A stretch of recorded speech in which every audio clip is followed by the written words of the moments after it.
We used a lot of humor when my sister was in the hospital. And by the way, I figured out the system in the emergency room. The person who is bleeding gets to the top of the list, right? Yeah, my sister's at the bottom because she wasn't bleeding at first. Oh yeah, 5 hours of that. I said, Debbie, I gotta cut you. We'll never get out of here. I got into doing comedy shows for corporations and associations through a couple of different avenues I've already mentioned in previous podcasts. Some were through friends and some were by a fluke. My comedian buddy, Frank King, was a big part of it. He connected me with a lot of speakers bureaus, and I basically got almost 100% of my bookings through bureaus. Now, speakers bureaus are agencies that book speakers, anywhere from like a motivational speaker to a finance speaker to a comedian. And the people they book can be famous, and those people get booked at like $500,000, or they could be like me. I'm pretty much way under that. It's a big deal to be approved by a major bureau for work, though, because they get thousands of speakers and comedians knocking on their door.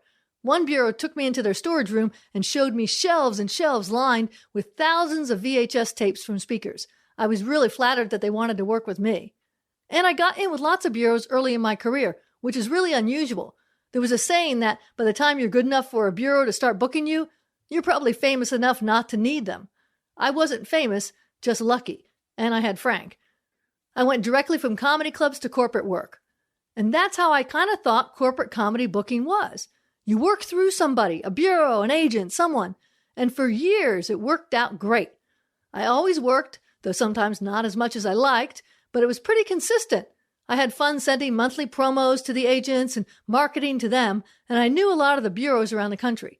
I was pretty small potatoes to the agents, though, and as I mentioned, they booked people at huge fees, so I got sort of the smaller stuff from them.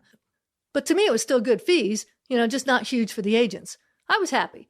I did minimal marketing, just a monthly promo to agents and a few calls here and there, and I'd wait for the phone to ring, and I had a website. I didn't even have a database of clients, though, since none of the clients were mine. They were all the bureau clients, so I didn't keep track of them. But my way of working with bureaus worked well for years. Then, one year, 2007, I hit the mother lode. A bureau booked me into a ton of shows for one client, yet my calendar was filled up. It was crazy. I traveled around the country with this one group and did shows all over. The good thing about that year was I didn't need a lot of work from other bureaus. The bad thing about that year was I kind of fell out of touch with some of the bureaus. Not badly, but I didn't do as much marketing as I should to stay in front of them. And then the next year, 2008, a few things happened. One, a recession, so clients weren't booking as much. This caused a lot of speakers who were making like $10,000 to drop down to my fee, which is under 10. So there was more competition. And the nature of these gigs changed too. Companies still wanted a comedian, but they needed to justify it in their budget, so they had to have a comedian with a message. Basically, they wanted a funny keynote speaker. I was only doing comedy shows at the time. I didn't have a keynote. And lastly, a lot of bureaus, because of the recession, were going out of business, or they were cutting back on their work. So I was a little bit panicked. No database, no clients wanting a different presentation, bureaus going away. This really was shaping up to be one of my worst nightmares. And in my next podcast, I'll tell you how I got out of all of this. But I did learn a huge lesson.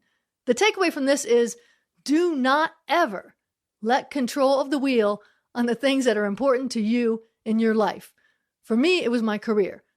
Remember, nobody is going to care as much about you or your career or your project as you do, period. I was almost 100% with bureaus, and that wasn't good. I mean, they loved working with me, but they didn't have to book me to pay their mortgage. I, on the other hand, needed them to book me to pay mine. So I repeat, do not ever let someone else be totally in charge of the things that are important to you. It will come back to bite you. Trust me. That's it for this episode. Thanks for listening. Feel free to check out my website, theworklady.com. This is Jan. Take care and enjoy your journey.